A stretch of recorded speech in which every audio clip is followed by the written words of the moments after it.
Good morning, guys and gals. Thanks again for tuning in right here on Hook, Line, and Singer. I'm your host and resident singing fisherman, Bob Sellers. Today we're back on beautiful Fayette County Lake. I told you, I'll be coming up here a lot. I really like this place. It's absolutely beautiful. I got on some bass last time I was here. Well, next to last time I was here. Life vest required. I got away with that last time I was in my kayak, but I'm not going to take that chance again today. Oh, by the way, this life vest is courtesy of Brother Ben Britton, associate pastor down at Bay Lake Baptist Church in Groveland, Florida. Brother Ben, thank you. I love this Chinook, I guess is how you say it, kayak. It's high rise in the back so that it doesn't interfere with your kayak seat, and I really love this life vest. Thanks, Brother Ben. I've got bass gear. I've even got some panfish gear, bluegill. I got a little ultralight. I even picked up some red worms because I saw a guy right here on the dock with a giant shell cracker. Man, that would be some fun to get into right there for me. But anyway, hey, we're gonna try to get into something. Stick around. Let's see what happens.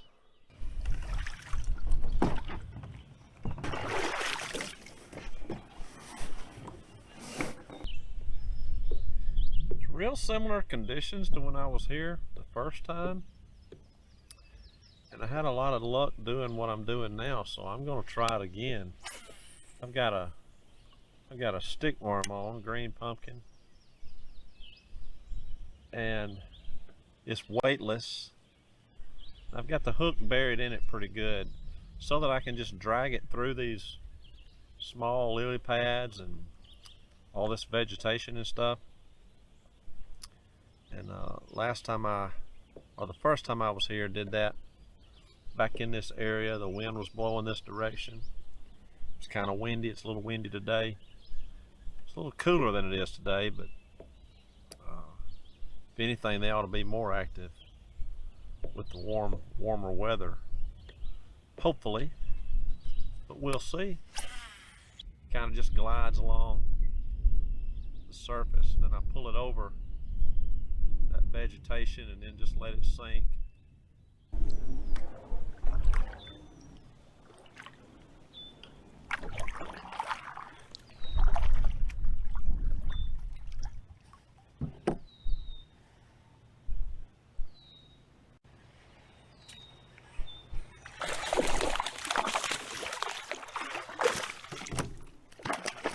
Oh man, did y'all see that fish? Got my net too. I count him. That fish was down on the bottom.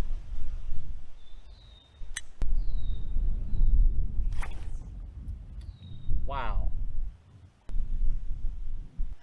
I just had my hook broken, guys and gals.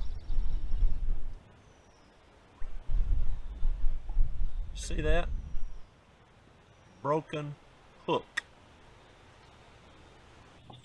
Well, that was a 3 or 4 pounder that came off right here at the boat, and lost another worm. We'll never know about the one that broke my hook. It very well could have been bigger than any bass I've ever caught in my life. That's the excitement of bass fishing. You never know. I don't know what that was. I know I just fed him an artificial stick-worm. We're going to land one here in a minute.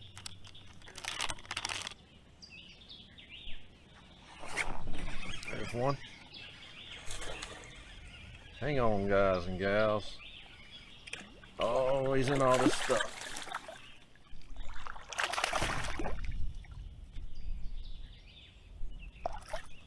I told you we'd land one. We're gonna have to land them by hand today because I forgot my net. That's a pretty 3-4 pound bass right there. That's just like that one that got off earlier. Nice bass. Thanks, bud.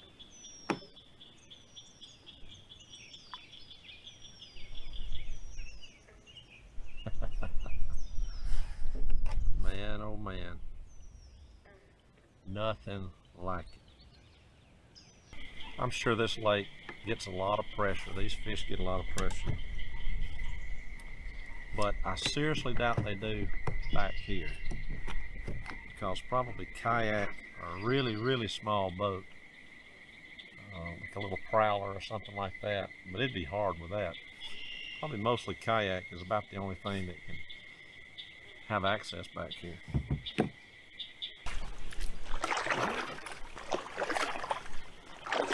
Whew. Pretty tough sledding.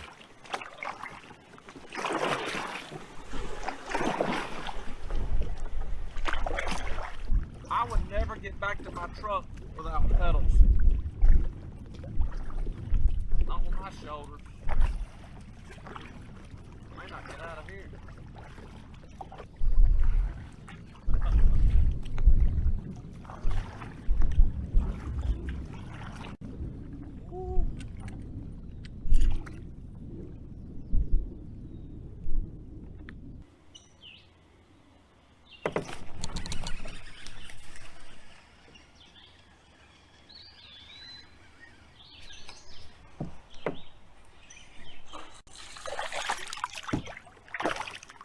I knew if that wasn't a fish, there wasn't one in here. Sometimes you just have that feeling when you make a cast.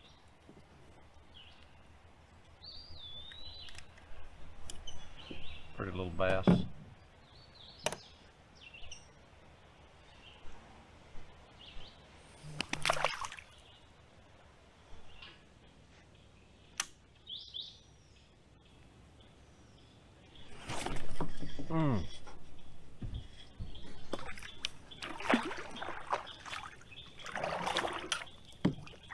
This one right here earlier.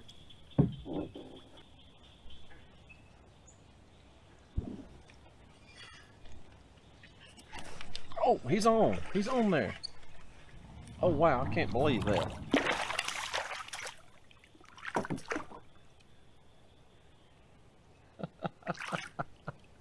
Yes. What happened was I set the hook and he went into one of these clumps of stuff and it just stopped. Yeah, good little bass.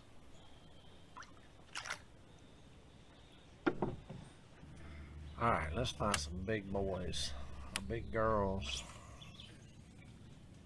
The wind has calmed down. Say that too loud. That's a blessing. Tell you what, while it's calm, I'm in the shade. I think I'll have a sandwich.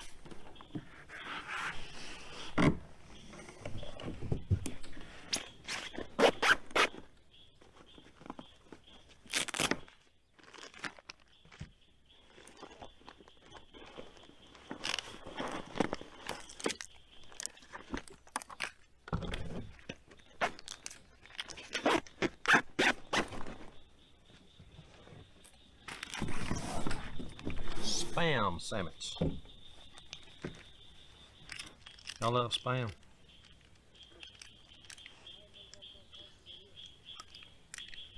I do.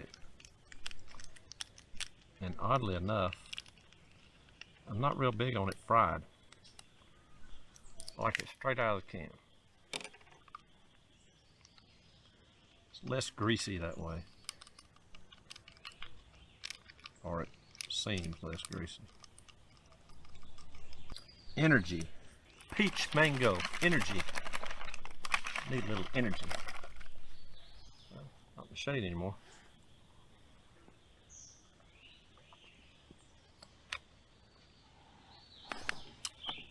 Yeah, buddy.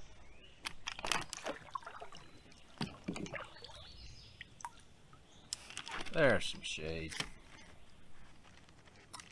Thank you, Lord, for this sandwich.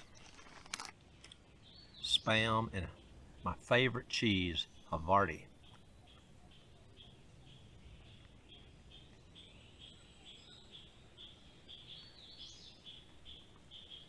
Mm-mm.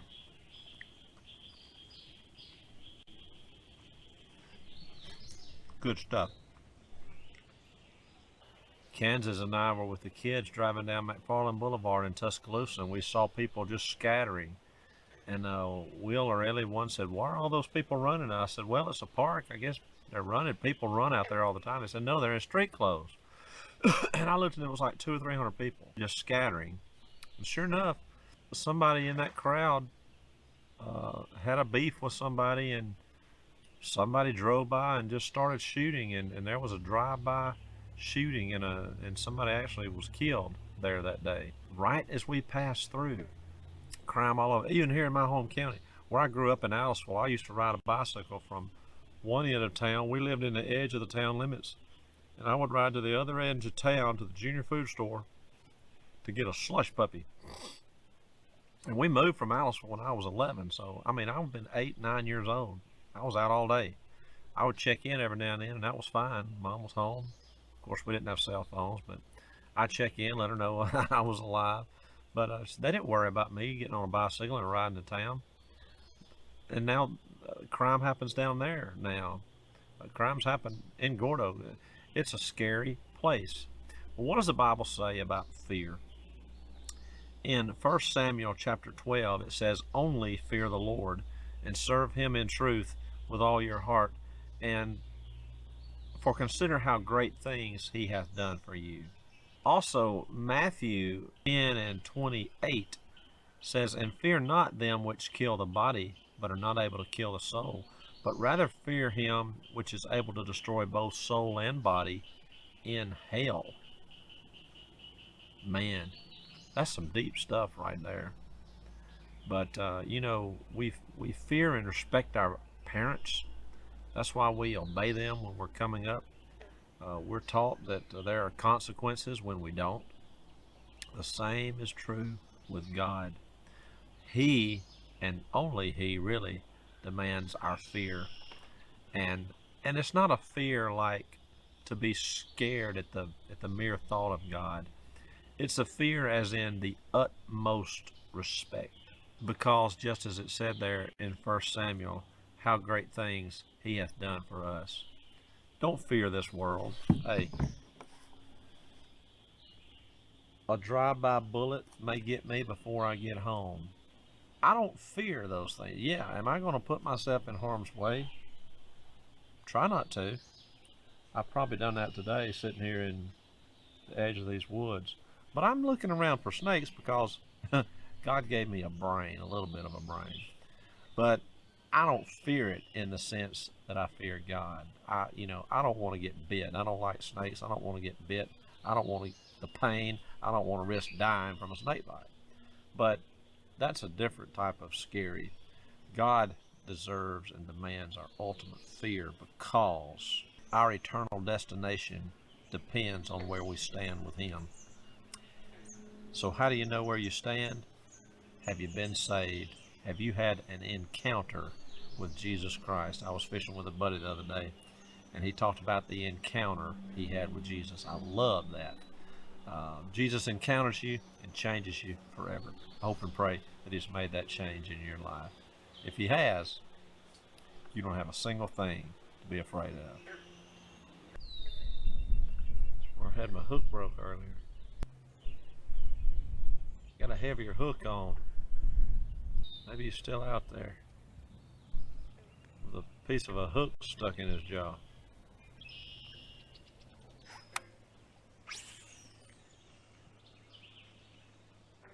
That ought to be a fish. I'm going to let that sink and marinate just a little bit before I even move it.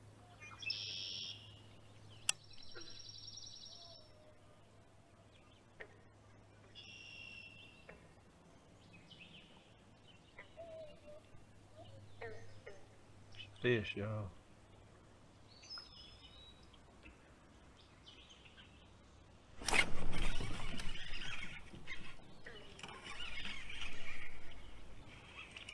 Come on.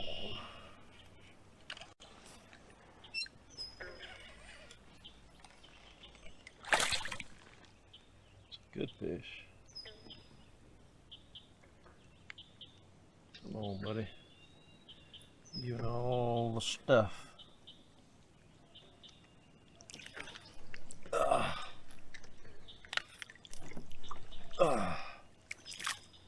Yeah.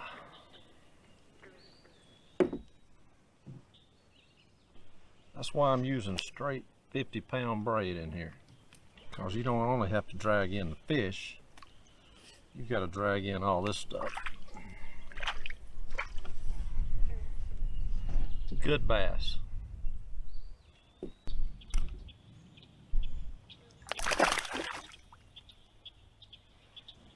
I'm aiming for these small openings. Kind of hard to hit, especially with this wind. If I don't hit it, I just reel it in and cast it again.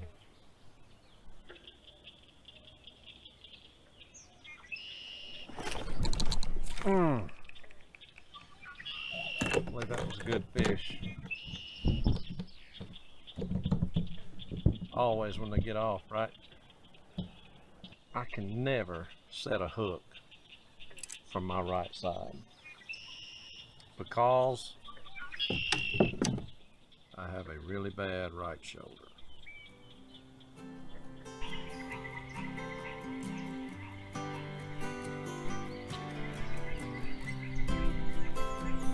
Frogs are calling for rain.